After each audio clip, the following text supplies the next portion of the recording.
The Central Asian Report is a program about the ongoing geopolitical trends and the panorama of the present-day realities in Central Asia. Politics, economics and culture, events, trends and people. All this on one territory.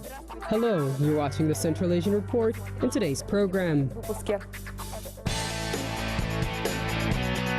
The energy sector of Tajikistan, may there be light. Returning home, the experience of ethnic Kazakhs coming back to Kazakhstan.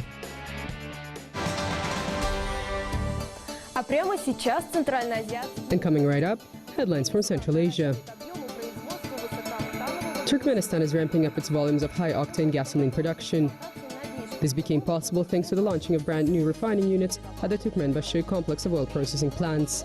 Before, the capacity of the complex reached 2.3 million tons of commercial gasoline per year. Now there is a possibility to produce additional 500,000 tons of high-octane A92, A95 and A98 gasoline, which all meet the Euro 5 environmental standards. The trading volume on Kazakhstan Stock Exchange amounted to around $45 billion over the January to February period of 2016. This is 30% lower than the trade volume during the same period of 2015. Negative trends are being observed on markets for the trade of foreign currencies and corporate bonds. But the trends on markets of government bonds and securities are positive. By the decree of the President of Uzbekistan, Islam Karimov, a large holding will be established that will operate in the country's food industry. It will encompass 176 enterprises that produce food, oil and fat, and meat and dairy products. Private entities will be able to voluntarily become part of the holding as associated members. According to the plans, under the auspices of the holding, a fund for the development, reconstruction, and modernization of the food industry enterprises will be established. A new logistics complex will soon appear on the territory of the Orenburg region, which was built through joint efforts of Russia and Kyrgyzstan. Entrepreneurs of Kyrgyzstan's Chu region have close ties with partners from the Orenburg region in the sphere of fruit and vegetable supplies. It was decided to strengthen these ties with the construction of a universal center for the storage and pre-sales preparation of fresh fruit and vegetable produce.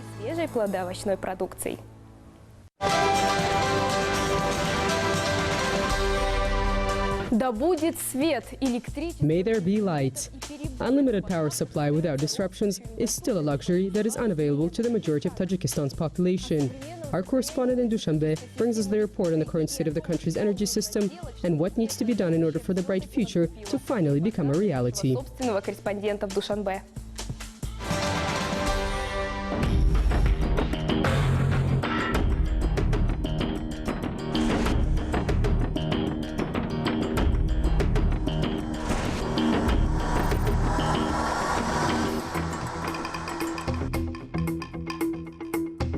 Almost in every house in this village, the fall-winter period commences the same way. Women get up before it's light outside, fire up the furnace, begin preparing the dough and making flat bread. While there is still electricity, the food is prepared. The power is already out. It will return in 2 hours.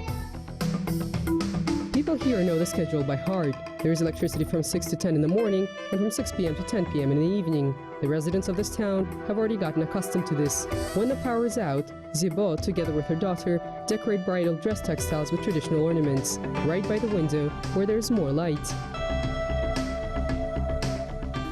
You don't need electricity for this type of work, and we've already gotten used to the power supply limits. Every day we get up very early for prayer when it's still dark, and a bit later the power comes back on. And during the day it is always very warm in the house.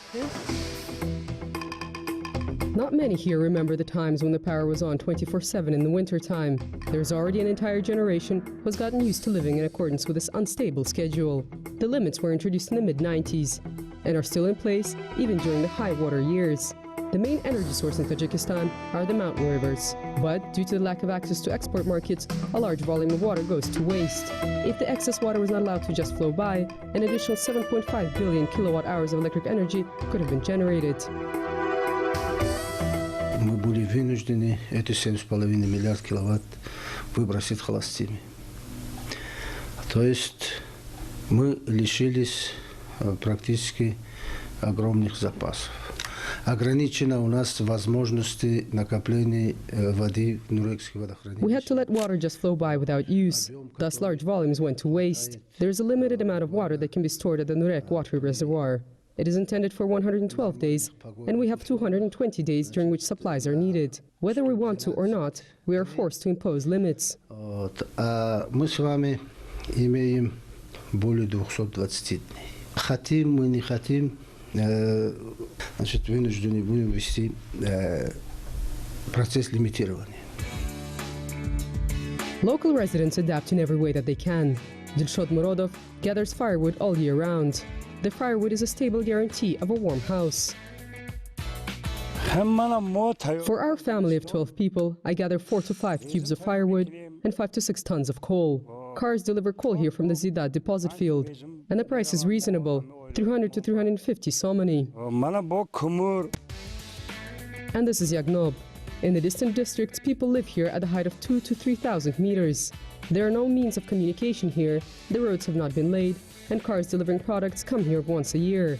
But the residents of this high mountain range always have electricity.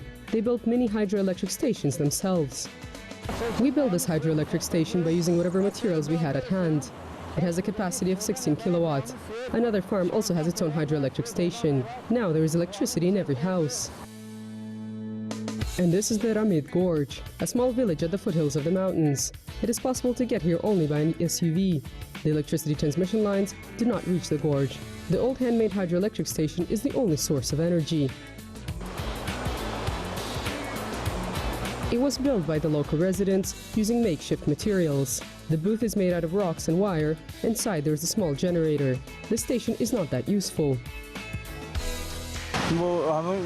We have power, but there is very little of it, and the light is not as bright. We would like to improve the situation with the light. Soon, the local residents will have heating and light in their houses. Next to the makeshift stations, power engineers have built a new hydroelectric station.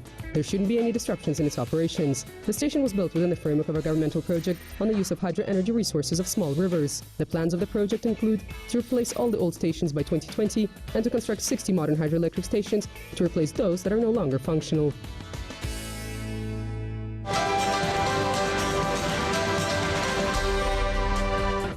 One million. This is the number of persons who have returned to Kazakhstan over the country's 25 years of independence under the status of Orolman or ethnic Kazakh returnee. Have they all found the promised land here in the country's wide steppes? Our correspondent in Almaty interviewed some of these people, asking them about their life in their historic homeland, and will now bring us the story.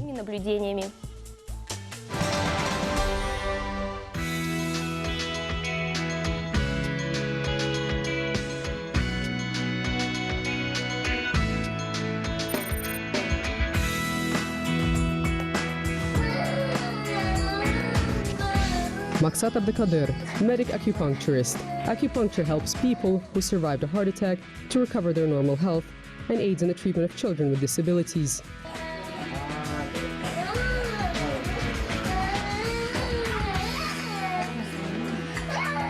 In the Clinic of Eastern Medicine, Maksat is not just a doctor, but also a director general. He started his business with 4 colleagues, and now his personnel includes 23 people. There is a branch of this clinic in Taldykorgan. None of this would have happened had Maksat not made the life-changing decision to move from China to Kazakhstan 6 years ago. Мен 2010 жылы октябрьде Қытай Халық Республикасының Күйтін қаласынан I and my family, a wife and 2 children, moved in October of 2010 from China to the city of Kütün, back to our homeland. When we arrived, I managed to get the last quota that was given out. At that time, it was around 100,000 tenge. Квотасына ілініп, бір адамға 150,000 теңгеден квотасын алдым. Of course, it was not for the money that this man decided to move. Maksat is an ethnic Kazakh. He obtained his medical education in China and started a successful career. But all the while, he had a difficult time of dealing with the separation from his homeland. He was afraid that his children would not remember neither their native language nor their roots. This forced Abdikadir's family to lead their peaceful life in China. Келгенде жаман болмады. Kazakhstan'a gelgenden keyin бүкіл документтардың бүтүгүн. We do not regret moving. We did not have any difficulties with the documents, and the state supported us. Right now, the laws on migration are more reasonable. If all the Oralmans moved back, there would be one benefit. The children would be true Kazakhs. Коюлуп жатыр. Елге келсе табатын бірден бір пайдасы балалары қазақ болар еді. There is around 1 million people like Maksat living in Kazakhstan. The first Oralmans, this is the status that was given to the returnees, came back here in 1991. The main flow of people came from Mongolia. Until 2011, the state spent 12 billion tenge annually to support their move and establishment of livelihood. This is a big contribution, but according to specialists, the returns on this are much greater. Oralmans have had a great influence on the demographic situation and enhanced the genetic pool of the country.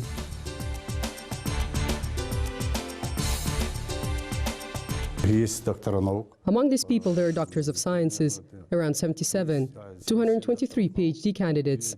At the moment, they're working for the benefit of our country.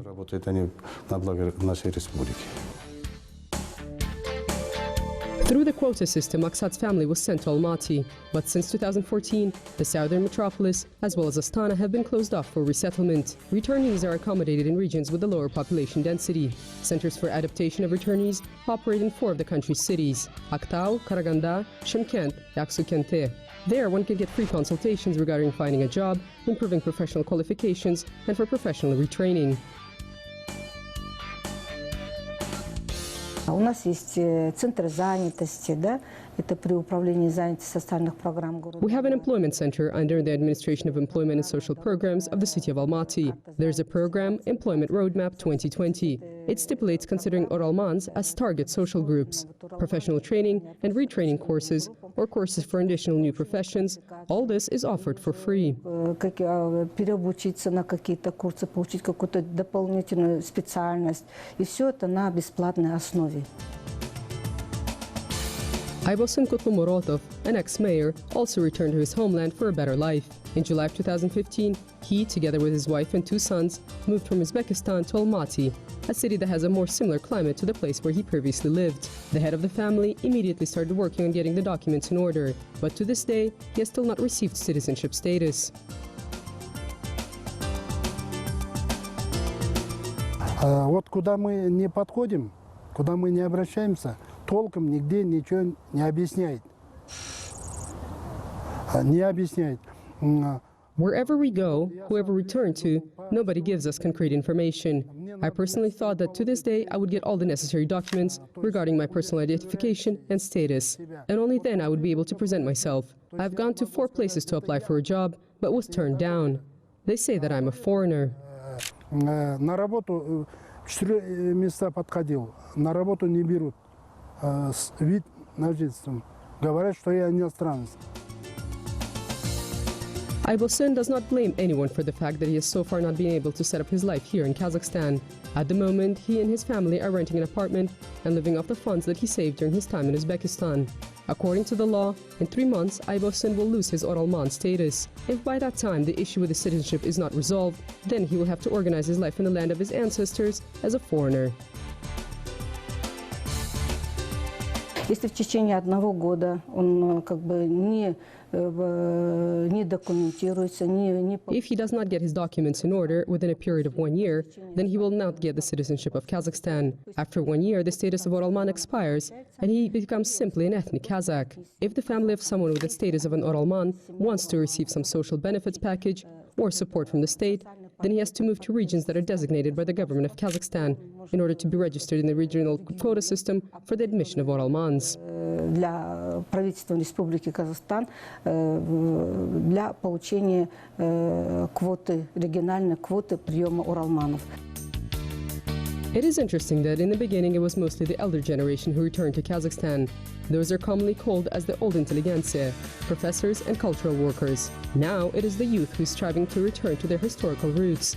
People come here in order to get their education and build a career. And while there is still this interest in the country, the government has promised that the program for the adaptation of Kazakh ethnic returnees will not be closed down.